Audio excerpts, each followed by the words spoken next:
My long-term collections journal is pretty much exactly what it sounds like. It is a journal that I keep over multiple years to keep collections that have a lifetime that is greater than just one everyday journal. While the lifespan of one of my everyday journals is somewhere between 3 to 6 months, I've kept this long-term collections journal since March 2021, and the collections that I house in here are the kind of things that have a bit more longevity. This could include things like reference pages, swatch pages, so let's jump into it and have a look. The notebook that I've used for my long-term collections journal is an A5 from Archer & Olive, mainly because most of my typical everyday journals are also from Archer & Olive. One of the things that I very much wanted to have when it came to a long-term collections journal is that it be the same as my typical journal, especially when it comes to things like swatch pages. If you're swatching on different types of paper compared to what you usually use, those swatches aren't going to be very useful. As said though, we started this one in March 2021, and because I knew it was going to last quite a while, I wanted to make sure that the styling of all of the pages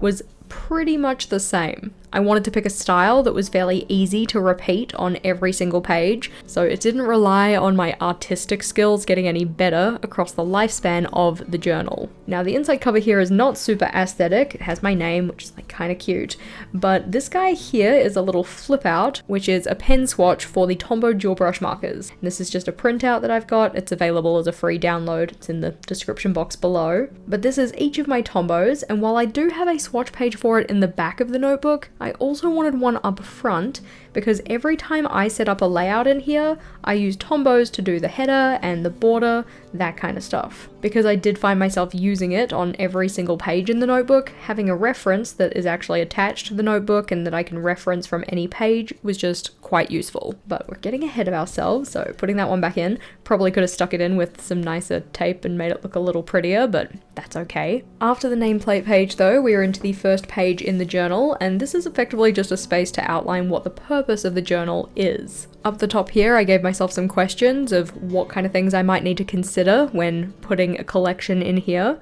So just checking to make sure that it actually fits the purpose of the journal so that the journal doesn't accumulate a bunch of stuff that isn't relevant. So things like, am I going to need or use this collection in 6 months' time or longer? Is this reference material that I'll want to keep long term? Is this a tracker that will be used for over a year? Now this question in particular is a little iffy because I don't really keep trackers in here. I do keep track of things in general, for instance like movies I want to watch or whatever, but I've kind of moved away from putting that type of stuff in here, but that's alright. Is this a swatch page for pens or materials that I use often? And will I actually keep up with this spread in terms of keeping it up to date and filled in? If yes, then it can go in the journal. I also had a space to write down when I started the journal, and that's because this is actually my third iteration of a long-term collections journal. I didn't actually fill in the previous two, but because I started using different types of journals, and as said, I need my swatches to be on the same kind of paper, I needed to move out of the first one and then out of the second one and into this one. My first one was in an LT 1917 and my second one was in a Scribbles That Matter. Now in my everyday journal, I don't typically use an index because things are in chronological order, so there's not a lot of need to, but in my long-term collections, because things are a bit more of an eclectic bunch, they're not necessarily in a set kind of order, outside of the fact that I have most of my swatches in the back of the notebook, but everything else is pretty much in any order that I think of it, so I wanted to have a space to reference where everything was. So just writing down the title for the page and then the page number that it starts on. Some of these go across a full spread, but most of them are just individual pages. The first collection though that I have in the long-term collections is a list of collection ideas. So anytime I get an idea for something that I might want to set up in my long-term collections journal, I put it on this list. That's because I don't necessarily have the time in the moment to set up the collection, but I might want to set it up at some point, so I just jot it down here, and then once I've actually set it up, I can just tick it off. I do wish that I had put a little reference in here as to which green pen I used to tick these off, because I have used the wrong one at least once. But on the right hand side here, we have a list of bullet journal themes that I'd like to do at some point in my journal, and I can actually tick off that ginkgo leaves has technically been done. but anytime I'm on social media and I come across a theme that I think has been executed really well, I just jot it down onto this list. On the next page, we have a perpetual kind of birthdays and holidays list, and if I were to do my journal again, I probably wouldn't include this one, only because, you know, people come and go from your life. Not everybody on here is necessarily somebody I would keep on my birthdays list. At the time, I was like, oh yeah, these are the long-term people that I actually care to have on my birthdays list, but some of them not so much anymore. And kind of similar idea for holidays. I mean, some holidays aren't on the same date every single year. They like move with the moon or something like that. So the idea was that I could jot those ones in that top section there, but I haven't really done that. And I also just don't really refer to this page very often. Most of the time, holidays that I would record on here are ones that I'm going to remember anyway, so there's really not a lot of point. I'd probably be more inclined to put it in my Outlook calendar, but you know, it's one of those learning experiences. As said, this journal started in 2021, so I have learnt quite a bit about how I like to journal since then. This guy here is my apocalypse, or things to do before the apocalypse, and I honestly don't keep it up to date very often, but I would like to come in here and add a couple more things. One of the issues with a list like this is that over time, considering I'm keeping this journal for as long as I am, not necessarily all of these things remain priorities. Most of them are still things I'd like to do, but some of them not so much. It's the kind of thing that I'm not too sure if I want to cross it off and get rid of it, and then if it becomes relevant again, I have to write it in again, or if I just leave it there as kind of like a memory of something that used to be important to me. Over onto the next page, and this is where we have some reference material. So this is stuff that you can include in a monthly layout. So when you're doing your monthly setup, what kind of things can you include in that? And then things that you can include in a weekly setup. So the stuff that you might want to put on a weekly spread. Plenty of space on this one to add some more information if I want to. And then this section is probably my least liked section in the entire notebook, just because it kind of breaks form. Similar idea with the Apocalypse. It's not really quite the same style as all of the other pages. You can kind of see that they all have that kind of border that goes around the page, and they don't have any washi tape, but this guy does, and he has the little tabs with the Dutch door.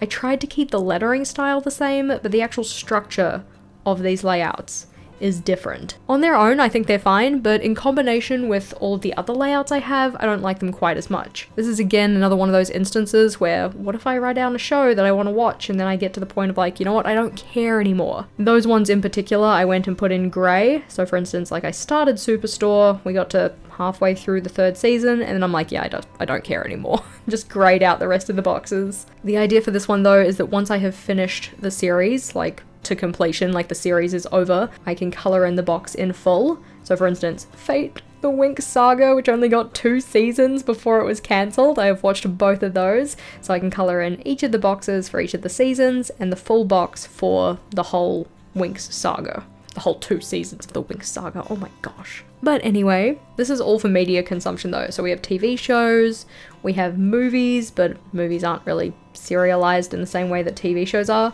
So instead we've just got like Saw, Saw 2, Saw 3, Saw 4, so on and so forth. If I were to do this one again, like if I were to keep it in the same style, I would probably go more like I've done for the books route, where it's the full column, only because some of these movie titles get kind of long and you have to either try and cram it in or just go across 2 lines, and I don't like how that looks quite as much. Still plenty of space to add more movies though. We'll see if I actually do that. And then in terms of books, I now have a reading journal, so this list is, well, 1, needing to get transferred over to there, and 2, not going to be kept up to date. But because it's on the Dutch door, if I stick it together, then I still have those 2 little tabs sticking out. It's going to look a little bit weird. Same kind of layout for games though, that one's just sitting in here. And then after this I have skills to build, but I have never actually come back in and filled anything in here in the however many years I've used this journal. Maybe one day, but probably not. The next collection we have though is my wish list and things to adultify, which are kind of similar lists because they're both things that I want to purchase or acquire, but this one is specifically more like things that are kind of fun or things that I want to get new and not necessarily as a replacement for something, whereas this is the kind of stuff that's like, I don't know, it's just very much more adult in nature, not like X-rated, but more like, hey, I want new plates. Hey, I need to get new bedside tables. Whereas this is more like, hey, I want to get the game Ticket to Ride. I would like to keep this one a little bit more up to date, and I think that this one probably needs an update as well. But it's good to have this here as a reference list for any time somebody needs to get me a gift, for instance, or if we want to start doing some upgrades around the house. The next one we have though is a things to do in. So things to do in 5 minutes, 10 minutes, 15 or 30 minutes. I like the idea of this. I realistically don't think it needed to be a full spread. It probably could have just been a single page. And the tricky thing with a layout like this is that if you go through a life change, sometimes the things on the list become redundant or new things need to get added. I was going with the idea that over time I would want to add more things to this as life changes happen. So I was kind of trying to keep these things generic to stuff that I would do regardless of life situation. So there's not really a lot of stuff here related to like teaching, which I was a teacher when I set this up. But there is stuff related to content creating because that's something I do intend on keeping up with. A good idea for a layout, but not necessarily one I would set up again if I started again. Some more reference materials though. We have things to include when setting up a new bullet journal. So this is just a bunch of different layout ideas of things you could include with a new journal setup. And then this one is a how often should I list. And this is kind of trying to combat my tendency to neglect housework. Has it helped? Not so much, but we will flip on over. This guy, on the other hand, is one that I do want to refer to more, and this is my what's wrong page. So effectively, we just go through these different sections, we have different things that could be wrong, and then the bullet points underneath this is stuff that I could do about it. So for instance, if I'm feeling unaccomplished, what are some of the things that I could do to combat that feeling? If my to-do list is overwhelming me, then what kind of things could I do to overcome that feeling? It's effectively like a problem solution spread, so this is the issue, what can I do? Now I just need to do more of those things. This collection here is ideas of what you can do with a blank notebook. We have a full video that goes through these and shows a couple little examples of stuff that you could include. And again, it has a little bit more space, so I can add some ideas if I get any more. The gaming related journal layout ideas was another video we had. And I don't know if it shows up well on camera, but when I look at this page, I get like stripes of color going vertically through these orange lines. Kind of looks like sherbet. There's like a pink one and then a green one, but then when you look at it too long, it disappears. It's like an optical illusion, and it irks the ever-loving heck out of me. So if I were to do this one again, I would pick a different color of pen. That said, I'm pretty sure I use it again on a later page, but you know, now as I've come to realize that, if I do it again, I will use a different color. You might have noticed that we're going through in reverse rainbow order here, so like green, yellow, orange, and then after this we have red, pink, and then the cycle starts again, we get back to purple, blue, so on and so forth. But the actual structure of all of these layouts is pretty much the same, and it's super simple. So anytime I want to set up a new collection in here, I don't have to try and be creative, I don't have to try and be fancy, I've got my set structure and it's really easy to execute again and again. On these two lists we have countries that I want to visit and eateries that I want to try. I can just cross those off once I visit them. And our next one is pages to make in my bullet journals, and this is specifically pages to make in my everyday bullet journals. These are ones that are like just a little bit fun, kind of memory keeping-esque, a little bit like a snapshot of me at that point in time. I would like to add some more to this list, so if you have any ideas, you let me know. And then this guy here is my KonMari checklist. So anytime we do decluttering, we can scan our eyes over this list and just make sure that we're hitting all of the different areas. You can see that as we go through, I have been good to number my pages, but the next one here is drinks that I want to try or want to make, and foods that I want to try, or technically also want to make, but I didn't include that in the title. For these ones, I split each of them into two different halves, so we have alcoholic drinks versus non-alcoholic drinks, and technically speaking, I have tried an iced chai latte, so I can color that one in. And then for foods, we have sweet foods to try, or to make, and savory foods to try. Over onto the next spread, we have programs to reinstall when my computer dies. This used to be much more of a problem. My computer used to be pretty much constantly on the fritz. Thankfully, it hasn't done that in a while, but anytime I get a new computer, which again does not happen very often, these are the things that I need to reinstall to get myself back up and running. Again, because this journal is a long-term collections journal, it's not just like for 6 months or even a year, having this list of programs is going to be useful if in maybe 3 years years I get a new computer, or 5 or 10 or whatever. Rather than having to remember all of the things that I constantly use on my computer, I can just come back to this list and install these ones. This guy here is my level 10 life categories and criteria list. And I do wish I had have done the setup of this page a little bit differently. Up the top here we have what each of my different life areas are, or what they currently are. And then down the bottom is a space to put down ranking descriptions for each of the numbers 1 through 10. But I kind of wish I had have extended this section out so that I had 2 lines per number, because I feel like when I actually go and write the descriptions in, I'm going to need a little bit more space. This is another one that has that issue, the optical illusion, which again, I don't know if you can see it, but I can see it and it is annoying. So flipping over, this list is looking very barren at the moment, but this is where I'm going to be putting a master groceries list, or a groceries master list, depending on how you want to say it. The idea for this one though is that it contains pretty much anything that we ever buy at the groceries, so that when we need to write a shopping list, we can open this one up and we have a reference of all of the things that we typically get. That way we can scan our eyes over the list, see if there's anything that needs a top up, anything that we haven't considered, that kind of thing. Just so things don't get missed, because oftentimes there are at least 1 or 2 items that don't get picked up, which is always very frustrating. This collection here actually spans 2 spreads. So we've got this one and we've got that one.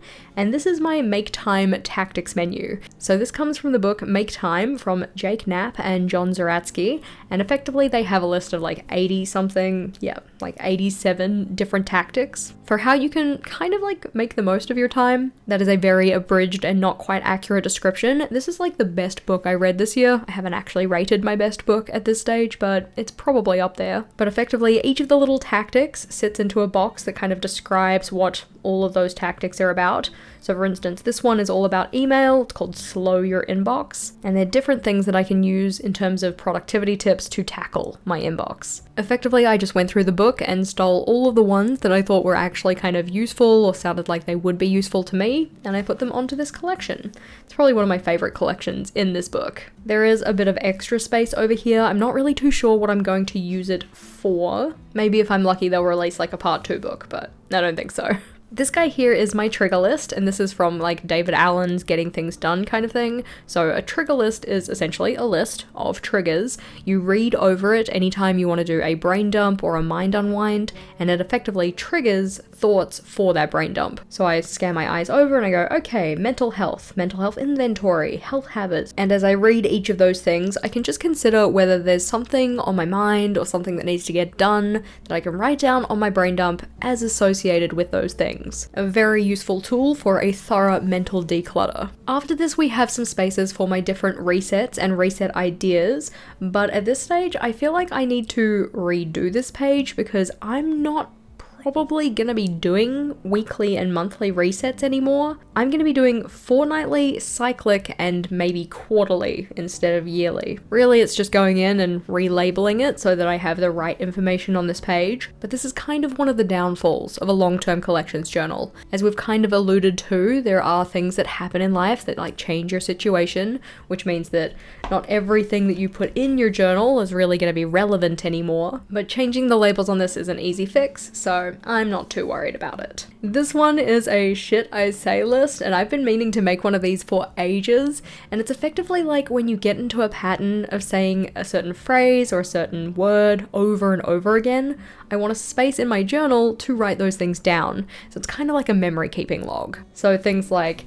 lies, slander, salamander, and that's a future me problem, that's not the business, tink, bippity boppity back the truck up, and a bunch of other stuff. As I notice myself saying something repeatedly and kind of really building it into my lexicon, I just put it down on this page. And it's kind of funny to look back and see the things that I either used to say lots or I'm currently saying lots. We're kind of getting into the layouts here that won't really have a lot in them, mainly because I set them up fairly recently, but this one is a social experience wish list, so things that I want to do either with Vogel or with my friends. I can write them down and then color in the little box when the thing is done. This one here is kind of another memory keeping style thing, and this is a holiday traditions list. So yes, my birthday isn't like strictly speaking a holiday, but I put it on here anyway. So we have 2. We have my birthday for a favorite things day, and Christmas breakfast, which is always chocolate pancakes with ice cream. Delicious. On this spread though, we have another 2 collections related to food, so healthy foods that don't suck and my favorite meals, and each of these utilizes the Alistair method, so a column to say whether they're vegetarian, and then columns for breakfast, lunch, dinner, and snacks. In theory, they can sit in multiple columns, so I can just tick off to say whether that food is like vegetarian and a dinner, or good for lunch and dinner, that kind of thing. Oftentimes, foods that are good for me are not necessarily my favorites, thus having them on 2 separate layouts, but once this is actually populated, I think it's going to be a really good reference for me. Flipping over.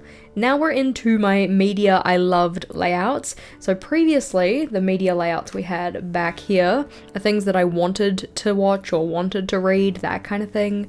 These are things that I have watched or read or played and I really enjoyed them. So we have movies I loved, games I loved, TV shows I loved, of which we have quite a few, and then songs I loved. This one in particular I think would be really fun to turn into a playlist at some point of like Jess's greatest hits type of a thing. Not a right now task, but a someday maybe task. After this though, we have a bunch of space that's still left to be filled. Again, the actual bar for putting things into the long-term collections journal is pretty high, like it has to meet this criteria. But as said, at the back of the notebook, we have some other layouts too. The first one that I put at the back was my Tombow dual brush marker swatch page, mainly because these are the pens that I effectively use the most, so I figured that if they were at the very back, they would be the most easy to find. The only issue I have is that this piece of cardstock and the page itself kind of static together a little bit. Not right now because of course it's on camera and it won't show you, but often when I turn to the back and try and turn to this page, the one I actually turn to is the acrylograph swatches. I don't actually have my acrylographs anymore, so this page is a little bit redundant, but you know, it's still good to have the reference here just in case anybody has a question. After the acrylographs though, we have the Staedtler Tri-Plus fine liners, the Tombow Fudenosuke brush pens, the Caron markers, and the Faber-Castell metallics. These ones obviously I could fit multiple pen swatches onto one page, whereas something like the acrylographs, where they continuously bring out new collections, I just left this one kind of open so I could fill it up as I went. And I did fully fill that one up and have to set up another one, but that's a little later. After this we have the calligraphs, which as you can see has been left with some open sections to fill things in as they bring out new collections. And I feel like I do have at least one collection that I need to swatch in here. We have the Crayola Super Tips, which takes up a full page to itself, the Papermate Flare pens, of which there are a couple of colours I do not have, the Papermate Inkjoy, which also has some colours I don't have, but they're like really hard to get here, so I probably never will have them. And then we're into the most useful swatch pages, which is colour swatches. So rather than a selection of pens that are all like the same type of pen, so like all the Crayola Super Tips, all of the Papermate Flares, these ones are done just by colours. So all of my red pens, all of my orange, all of my yellow. For each of these I've tried to use little codes to describe what the pen actually is. So just a T means Tombow, so Tombow 090, Tombow 076, whereas STF is like Staedtler Tri-Plus fine liner, PMF is Papermate Flare, AOC is Archer and Olive calligraph, that kind of thing. I'm glad that I didn't add the acrylographs into here, mainly because I couldn't be bothered, but also I don't have those pens anymore. You can see we have plenty of greens, and one of the things that I wish I had have done, and I would do it if I did this again, is split green and teal out into separate ones, because oftentimes a teal is never going to get put with blue for me, but it will get put with green, but that means my green swatches are filling up super fast compared to my other ones. So like blue has what, 2 2/3 columns, green already has 3 completely done, something like purple only has 1.5, as you saw, red only has like, what, 1 column, so yeah. If I were to do it over, teal would be separate. After purple though, we have pink, and we also have brown, and then we have the grayscale option, so grey, white, black, that kind of thing. And I do actually swatch the white pens because, you know, sometimes there's a slight difference compared to the color of the notebook paper. And then after this we have the continuation of the acrylographs, which is never going to get filled up because I'm never going to get more acrylographs. And then after this is where I have these clean colored dot markers. We've got a little bit more space here just in case they bring out another collection, and I've sectioned off this space for the mild liners. I do have more pens though, so I've also sectioned this one off for the Faber-Castell Pitt Artist pens, but then I just continue working from the back of the journal in towards the middle and front as I collect more pens. At some point though, the back collections and the front collections will meet, but I have plenty more journal pages before that's gonna happen. Despite the fact that I love setting up new journals, and this long-term collections journal has lasted a couple of years now, I'm really glad that I've been able to continue using it and still find value in it, rather than setting up a new one. As said, this is the third long-term collections journal I have. While this one isn't fully filled in yet, I do have over 20 other bullet journals that have been completed that we have flip-throughs of on the channel. Those ones are all housed in the playlist here, and it's worth checking out if you are looking for more journal inspiration. So click or tap on that one, and I'll see you over there.